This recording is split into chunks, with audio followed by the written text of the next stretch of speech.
హనుమంతుల వారికి సింధూరాన్ని రాయడం ద్వారా సమస్త రోగదోషాలు పోయి సుఖశాంతులు కలగడానికి గల కథను ఇప్పుడు తెలుసుకుందాం.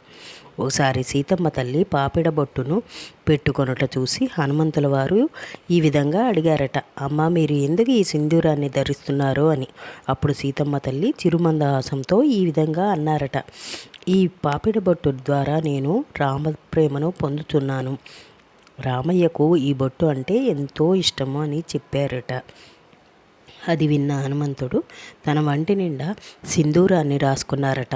ఆ వంటి మీద ఉన్న రోమాల కారణంగా రాసిన సింధూరం రాలిపోవడం వల్ల ఆ సింధూరాన్ని నూనెతో కలిపి ఆ గంధ సింధూరాన్ని శరీరానికి పట్టించుకున్నారట.